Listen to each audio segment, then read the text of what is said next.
I had lived in the state of Utah for more than 15 years before moving here to Jerusalem, the capital of Israel. Along with many Jews, Muslims, and Christians, I also found a strong Mormon presence here. For example, this is the Jerusalem campus of Brigham Young University.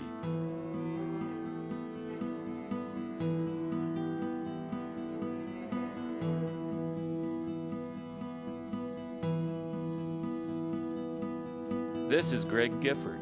I met him while he was touring the country. Greg is a generational Mormon and a lifelong member of the Church of Jesus Christ of Latter-day Saints. To me, the Book of Mormon is a beautiful book. I love reading the Book of Mormon. All of Christianity could be likened to an elementary education. I believe that Mormonism is kind of the high school education. We just have more information than Christians. Greg agreed to get together at my Jerusalem apartment to have a discussion about the prophecies of both Mormon and biblical prophets. We begin our conversation focused on the test of a prophet, found in the Bible, in the book of Deuteronomy, chapter 18. Deuteronomy 18:21 asks a question: how can we know when a message has not been spoken by the Lord? Would you consider that to be an important question to ask? Oh, absolutely. And why? That's the difference between a man speaking and the Lord speaking. The next verse answers this question. If what a prophet proclaims in the name of the Lord does not take place or come true, that is a message the Lord has not spoken. What is it that would cause a prophet to fail the test of a prophet? Whatever the prophet proclaims has to take place or come true, it says right there. Which makes sense, right? Because by nature, God is the only one that knows the future. You and I both don't know what's going to happen in the next 5 minutes. It's a brilliant and very logical test, isn't it? Yeah. A prophet is someone who claims God is speaking through them. So how can we know when a message has not been spoken by the Lord? The answer is the test of a prophet. Here's how it works. Since only God knows the future, people can test a prophet by how accurately he predicts the future. If even one of his predictions does not take place or come true, that prophet fails the test. And if a prophet fails, then God commands the people to put him to death and to not be afraid of him.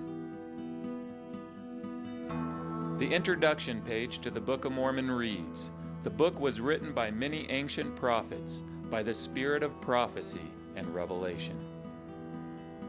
By the spirit of prophecy and revelation. Then we should be able to test. We should be able to take this Deuteronomy 18 simple test and apply it to Mormon prophets, correct? Correct. And we should be able to take that simple test, and to be fair, we should also apply it to biblical prophets. Mm-hmm. So are you willing to do that? Yeah, let's do it.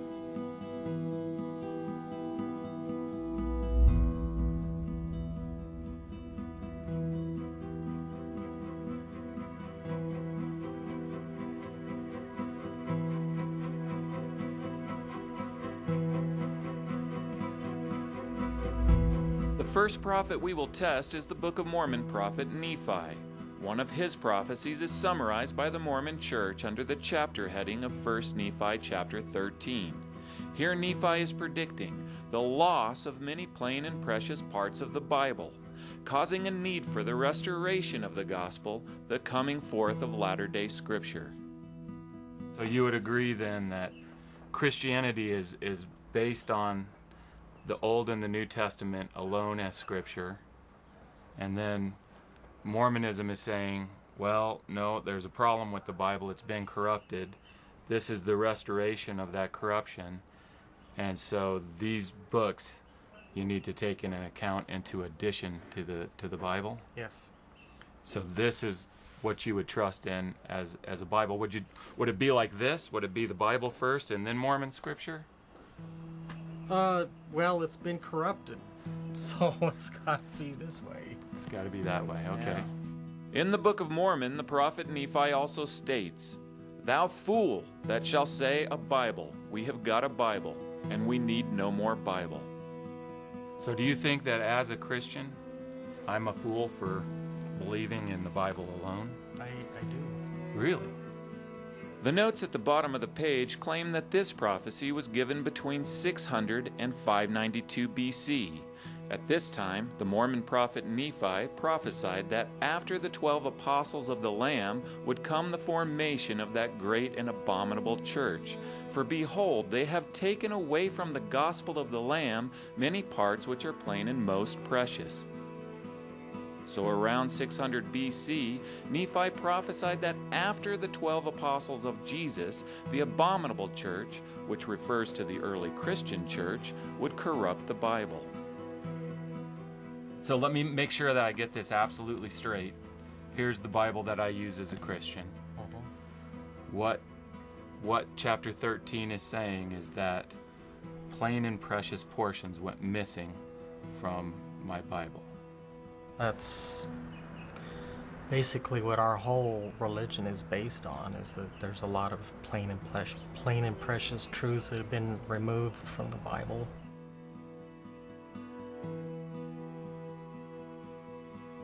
Because of these things which are taken away out of the gospel of the Lamb, Satan hath great power over them.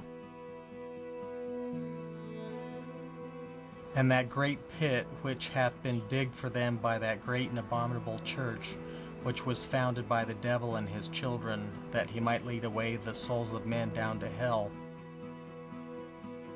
So is the Book of Mormon saying that because of this corruption of the Bible, those who follow this corrupted Bible would end up in hell?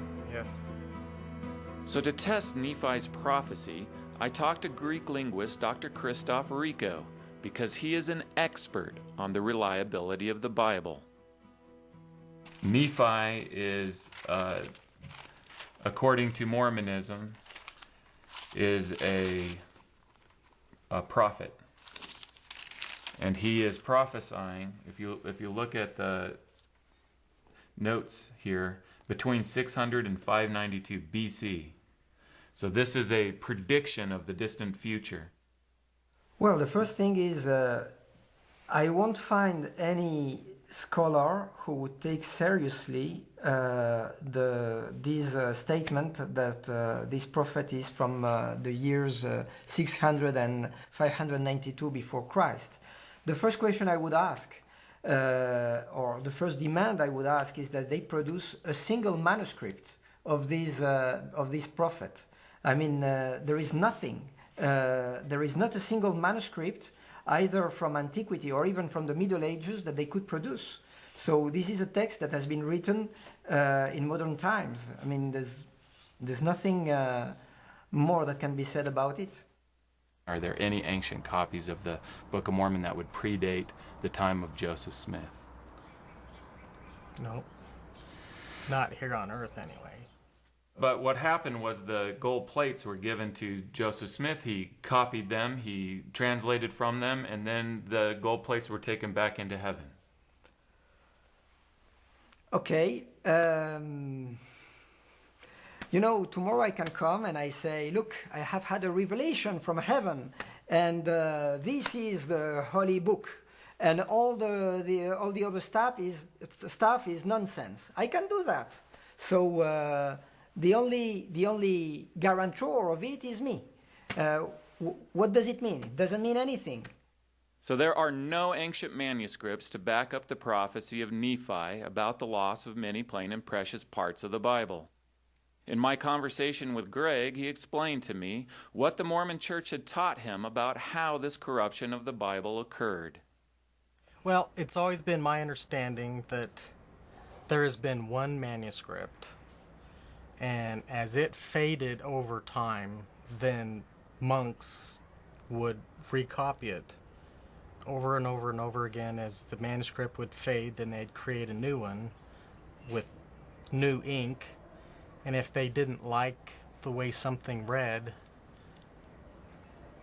or if they thought it was too controversial, they'd just leave it out. Isn't it the case that in antiquity, the way that the Bible was preserved was that there was only one copy of the Bible, and that copy faded over time, and then as it faded they would make another copy of it by copying it over, but just one copy at a time? Not at all, not at all. The situation is completely different. What you do have in antiquity is, first of all, the church start spreading over the Roman Empire and other parts. So everywhere they need copies. So at the very beginning, what you need is copies of the New Testament, because... So they made thousands of copies. Of course. Well, I understand, after having been here and visited, that there are literally thousands of manuscripts. People would go places and want to take their scriptures with them, so they would copy down from another manuscript, and whole bunches of people would do that. So there's literally thousands. We have like 6,000 copies that go back to antiquity, that are either in Hebrew for the Old Testament or in Greek for the New Testament. If we are talking about the versions, the figure is much higher. We have 40,000 copies. So, which is something amazing. You don't have a single other book in antiquity where you have so many texts. So let me get this straight. The Book of Mormon has 0 ancient manuscripts to back it up. Yet, it is criticizing the Bible of being unreliable, when the Bible has 40,000 ancient manuscripts to support it. If that were to happen, over and over again, that monks didn't like something, so they would take it out of the New Testament. With all that you have, with the different translations and all the fragments and all the copies that you have, would you be able to determine that happened? Impossible. This is impossible because soon after the original writings of the New Testament, thousands of copies were made. So if a monk wanted to make a change, his change would stand out like a sore thumb. This is also true for the Old Testament, but these copies are actually older than when Nephi says the corruption of the Bible took place. So, being here in Israel, we can test our modern Bibles with what's been found in the Dead Sea Scrolls.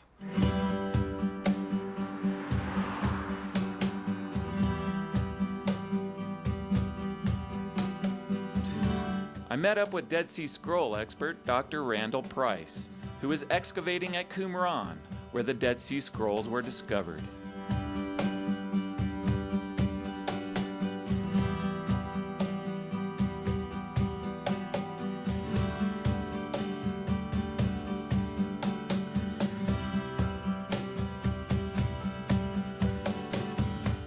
So again, Nephi prophesied that the Bible would be corrupted after the 12 apostles of Jesus. And because the Dead Sea Scrolls are older than this predicted corruption, we can compare the Dead Sea Scrolls with our modern Bibles to see if any plain and precious portions are missing.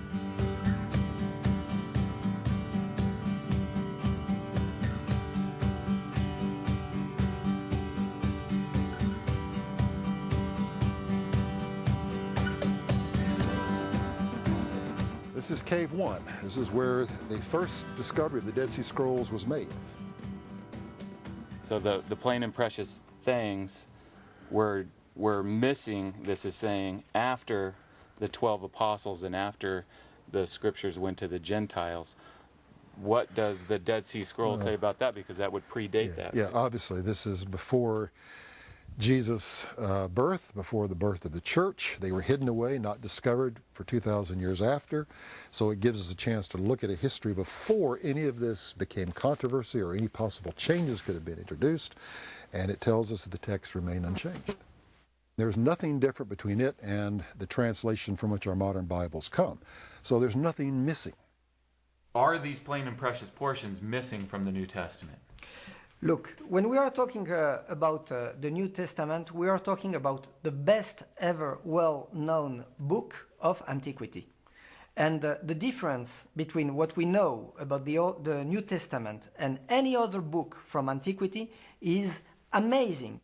And so if the reality is if it is this way, but we can show with the evidence that it hasn't been corrupted, that we have it preserved in our modern Bibles, then that would nullify that whole need for restoration. In a nutshell. Did that prophecy come true in history? Absolutely not. When we compare all the ancient copies of the New Testament that we have, the differences are very small. So you cannot even show me a text where this has been done, because the difference between the different copies that we have are very, very, very tiny. They don't affect the substance of the meaning. It is like saying, instead of how can I put it, but saying however. It is this kind of small and tiny changes. You don't have changes that affect the substance of the meaning of the New Testament. So it's something that it's utterly impossible. So back to what is being claimed by Nephi in chapter 13, did his prediction that our modern Bibles would become corrupt after the time of the 12 apostles of the Lamb, did that come to pass in history?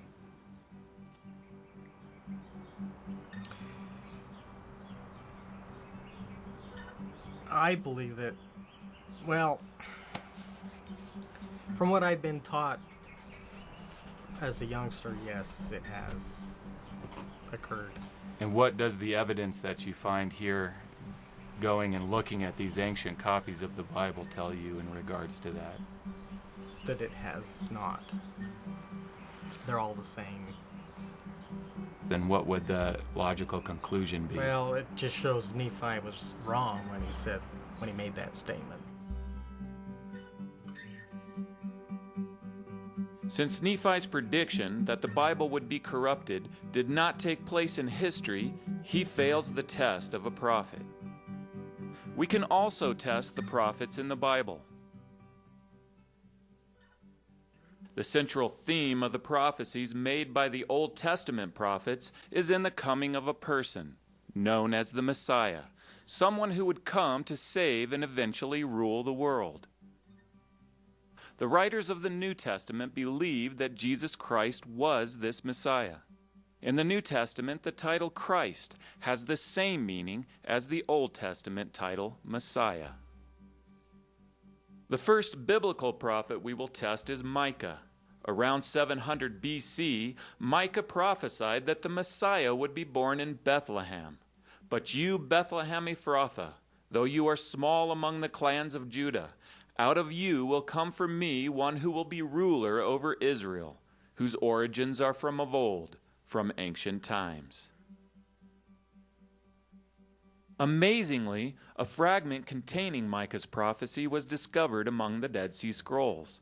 Dr. Price took me to the cave where it was found. What we know is beneath this floor, there were 15,000 fragments that were uncovered. This fragment containing Micah 5:2 dates to 100 BC, making it a century older than the birth of Jesus in Bethlehem. In Matthew's Gospel, he states that Jesus was born in Bethlehem in Judea. And then he quotes Micah 5:2 to show that Jesus fulfills Micah's prophecy.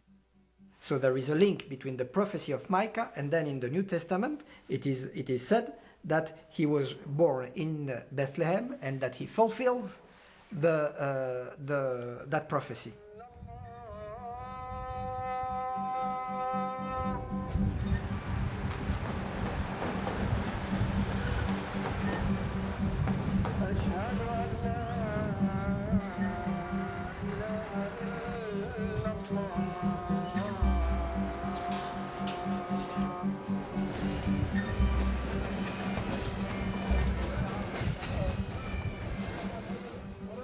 I went to Bethlehem for Christmas, along with crowds of people from all over the world.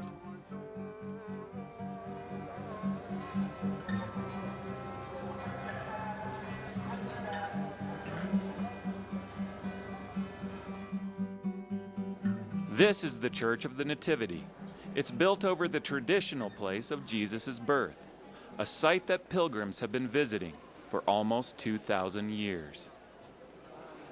Jewish archaeologist Dr. Gabriel Barkai has been working in Israel for more than 40 years. Listen, I'm very objective. First of all, I'm an archaeologist, and I'm not Christian. Where personally do you believe that Jesus was born?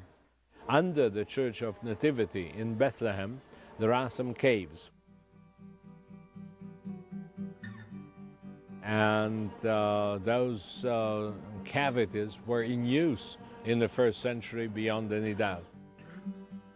For very important places, very significant places in Christian faith, I would regard the traditional places as authentic. But Mike is not the only prophet who predicted where the Messiah would be born. In the Book of Mormon, the prophet Alma prophesied, "And behold, he shall be born of Mary at Jerusalem." You can turn to Alma chapter 7, verse 10. Oh, this is that scripture. Book of Mormon is saying that Jesus is born in Jerusalem. Micah is in the Bible is saying that the Messiah is born in Bethlehem. Can they both be right? No. Mormon scholars try to argue that since Bethlehem is so close to Jerusalem, they can be considered the same place. Was Bethlehem part of the land of the Bible? Well, even today, if you go to Bethlehem, you realize it's essentially a suburb. Bethlehem is how far away from Jerusalem? What, 6 miles? Of course it's going to be in the land of Jerusalem.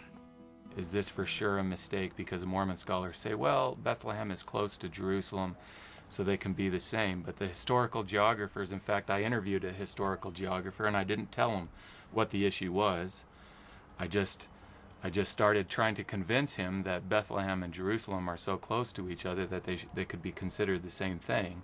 And he treated me like I didn't know what I was talking about and corrected me. Have you ever heard of Bethlehem being described as the land of Jerusalem?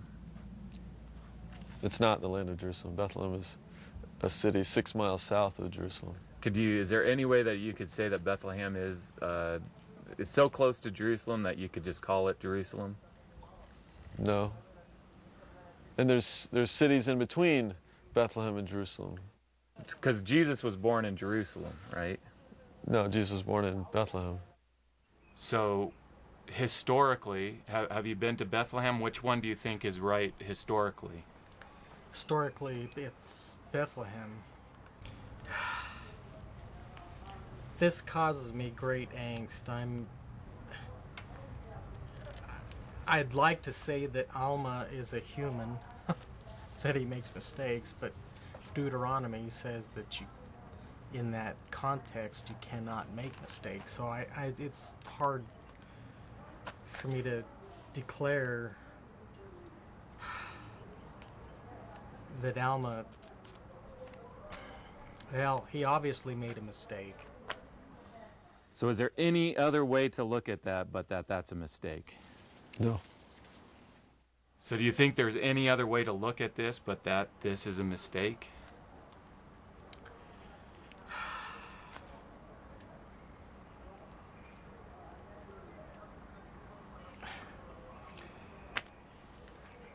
That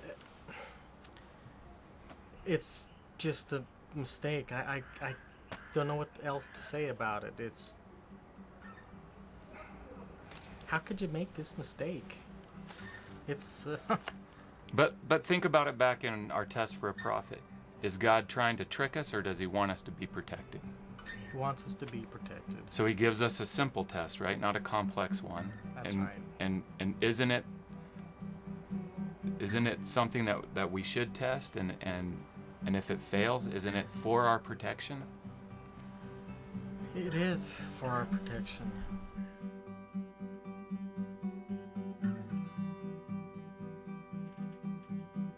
The New Testament declares that Micah's prophecy was fulfilled when Jesus was born in Bethlehem. Since Jesus was not born in Jerusalem, Alma fails the test of a prophet.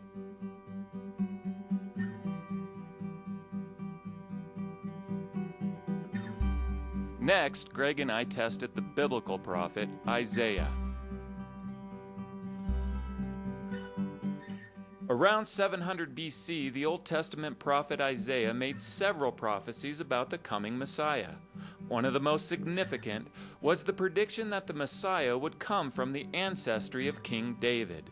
In love, a throne will be established. In faithfulness, a man will sit on it, one from the house of David. The oldest copy of this prophecy dates to 125 BC and is preserved in what's known as the Great Isaiah Scroll.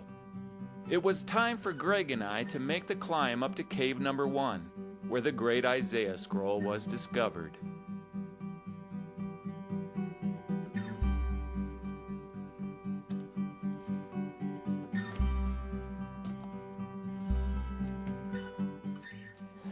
But this is literally, right here, is where they found an entire scroll of Isaiah that dates to 125 BC. Wow. I got to see the actual Great Isaiah Scroll because it was on display to the public for 3 months last year for the 60th anniversary. They brought it out and displayed it.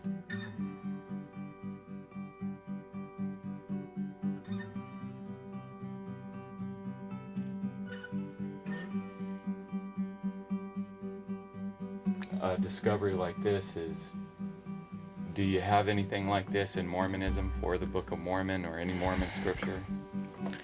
Not that I know of.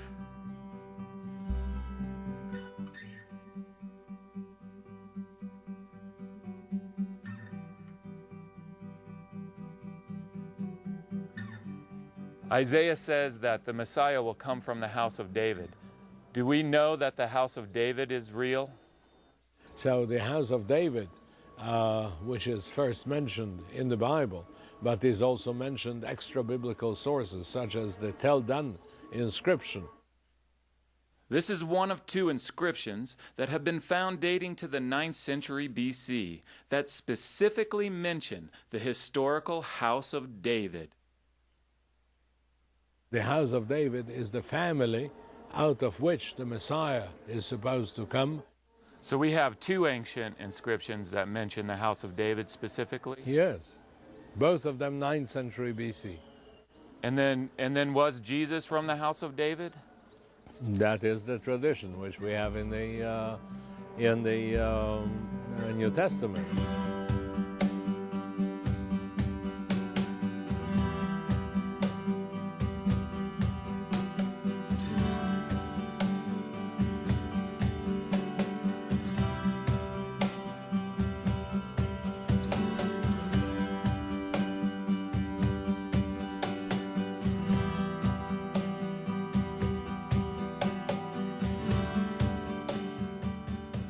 Jesus, son of David. What does it mean?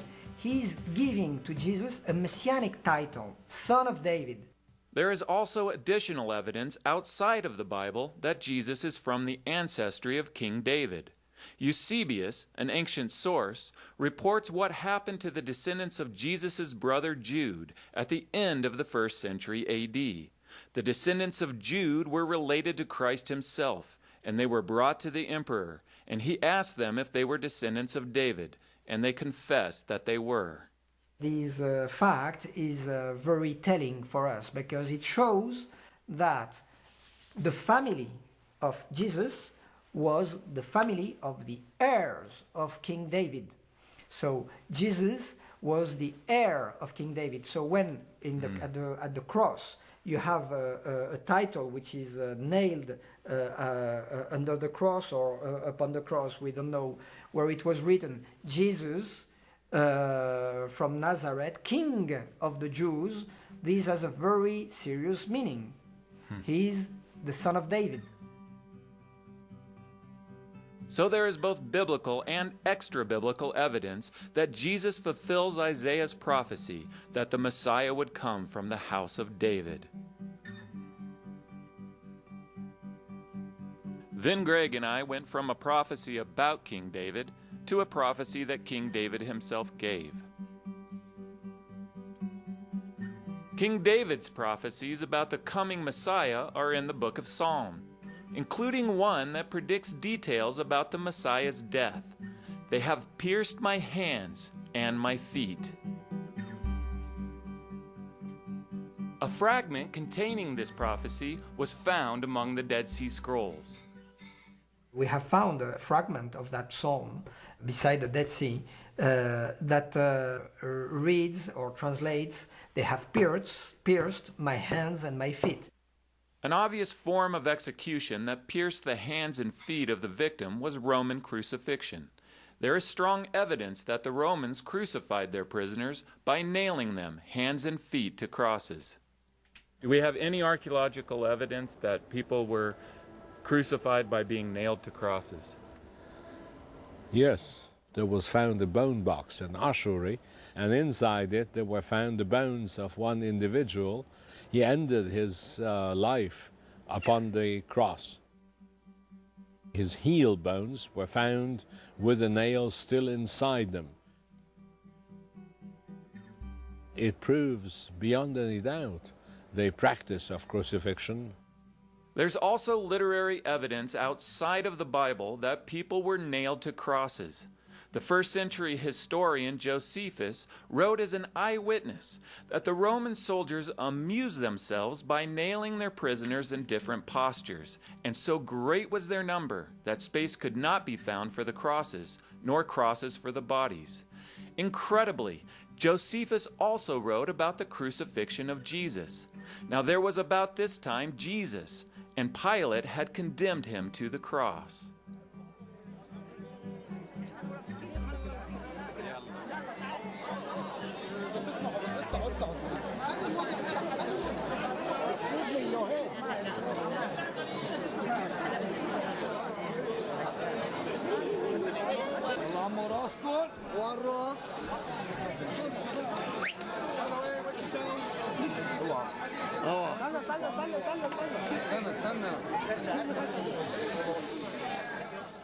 I joined the crowds in the streets of Jerusalem on Good Friday as they commemorated the crucifixion of Jesus, an event that took place almost 2,000 years ago.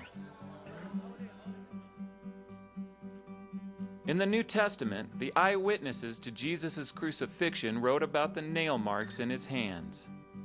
The Greek word that is that appears there is precisely nail. So Jesus was really nailed. And also you have in the book of Acts, it is clearly said, and the word that you have in Greek clearly says that Jesus was nailed.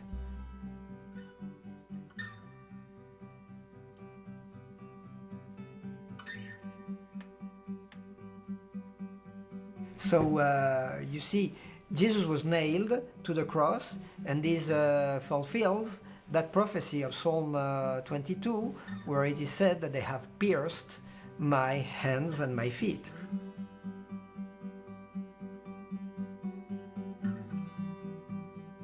David's prophecy that the Messiah would die by having his hands and feet pierced is preserved in a Dead Sea Scroll fragment that is over 100 years older than when Jesus was nailed to a cross through his hands and his feet.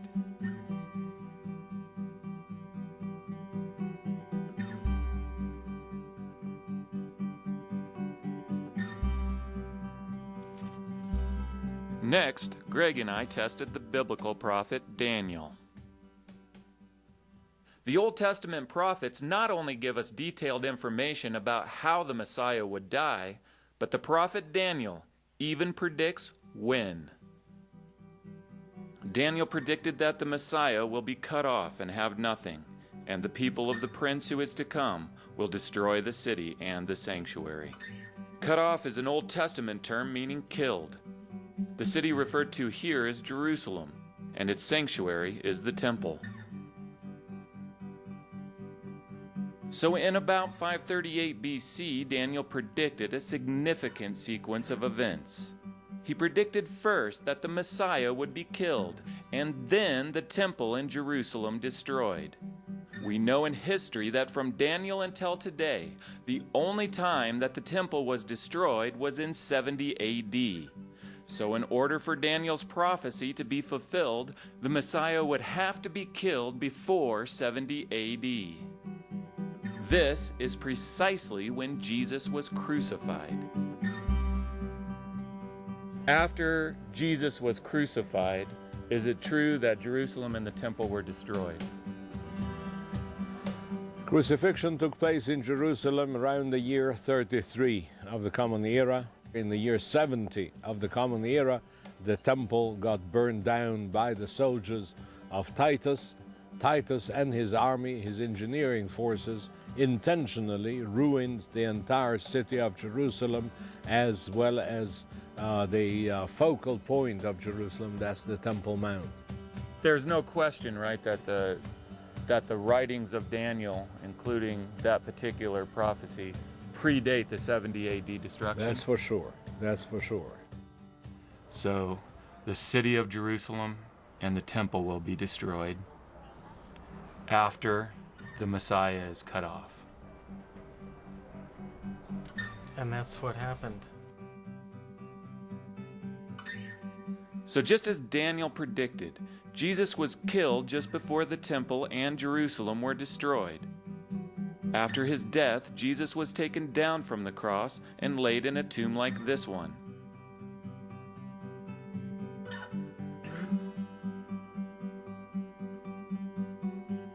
This tomb is 2,000 years old, dating back to the time of Jesus.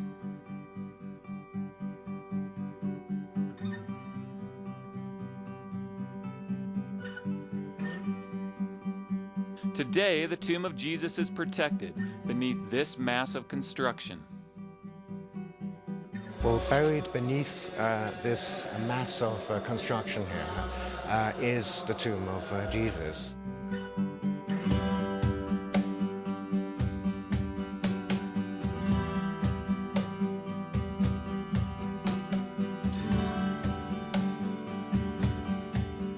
There is a very ancient tradition about the location of the tomb and the place of crucifixion, which is in the Church of the Holy Sepulchre.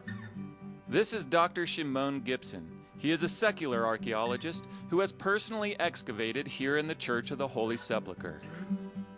If I weigh up all this evidence that I have, the archaeological historical evidence, this has to be the tomb of Jesus. And it's nothing, I'm not swayed by any kind of sort of religious belief here.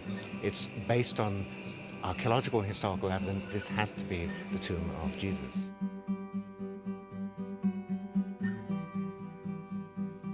Finally, I showed Greg another prophecy by King David.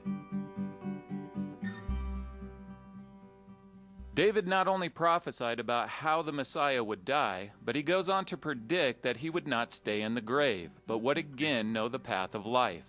You will not abandon me to the grave, nor will you let your Holy One see decay. You have made known to me the path of life. The disciples believed that Jesus was the fulfillment of David's prophecy. Because his body did not decay in the grave, he had risen from the dead. On the third day after Jesus' burial, some of his women followers found his tomb empty. On the